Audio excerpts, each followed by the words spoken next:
Every time you start your car, a remarkable silent process unfolds under the hood, powering everything from the starter motor to your dashboard lights.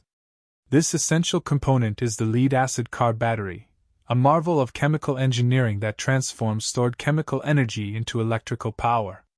But have you ever stopped to wonder about the intricate science happening within its robust casing?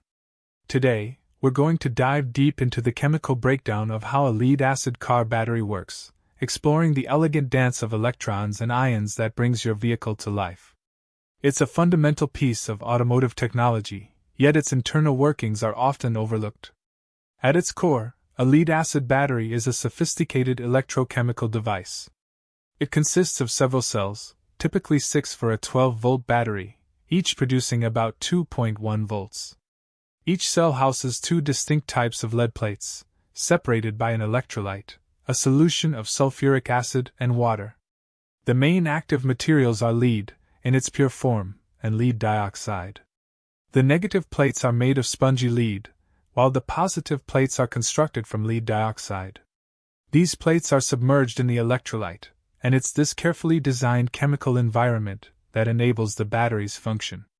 When you turn the key, initiating the discharge cycle, a fascinating chemical reaction begins at the negative plate. The pure lead on the negative plate reacts with the sulfate ions from the sulfuric acid. This reaction causes the lead to lose electrons, becoming positively charged lead ions, and forming lead sulfate on the plate's surface. Simultaneously, at the positive plate, the lead dioxide also reacts with the sulfate ions from the sulfuric acid, and crucially, with the hydrogen ions that are also present in the electrolyte. In this process, the lead dioxide gains electrons, transforming into lead sulfate. So, during discharge, both the positive and negative plates are being converted into lead sulfate. A critical byproduct of these reactions is water. This means that as the battery discharges, the concentration of sulfuric acid in the electrolyte decreases, and the electrolyte becomes progressively more diluted with water. The electrons released at the negative plate don't just disappear, they flow through an external circuit. In your car, this means through the starter motor, lights, and other electrical components, before being consumed at the positive plate. This flow of electrons constitutes the electrical current that powers your vehicle. The sulfuric acid electrolyte plays a vital role beyond just providing ions. It acts as a medium for the internal transport of charges, specifically the sulfate and hydrogen ions, between the plates. Without this conductive solution, the chemical reactions necessary for electron flow simply wouldn't occur. Now, what happens when your car is running, and the alternator is working? The battery enters its charging cycle. This is essentially the reverse of the discharge process, driven by an external electrical current supplied by the alternator. During charging, the electrical energy forces the chemical reactions to reverse. At the negative plate, the lead sulfate that formed during discharge is converted back into pure, spongy lead, and sulfate ions are released back into the electrolyte. Concurrently, at the positive plate, the lead sulfate is transformed back into lead dioxide.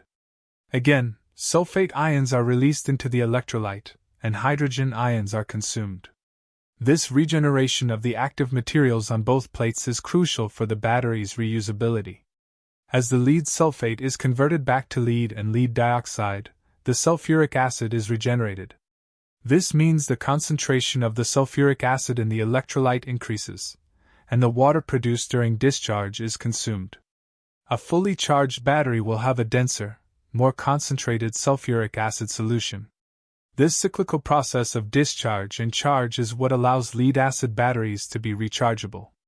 However, this cycle isn't infinite. Over time, factors like permanent sulfation, where lead sulfate crystallizes and hardens, becoming difficult to convert back, can reduce capacity. Grid corrosion and shedding of active material from the plates also contribute to eventual battery failure.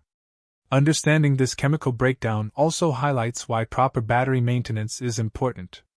Keeping the battery fully charged prevents permanent sulfation. Ensuring the electrolyte levels are correct, if it's a serviceable battery, and keeping the terminals clean also contribute significantly to its longevity.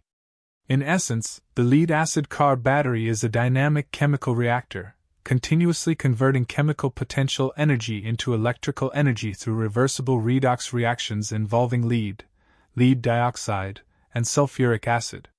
It's a testament to applied electrochemistry, silently powering our daily commutes and enabling the modern automotive experience.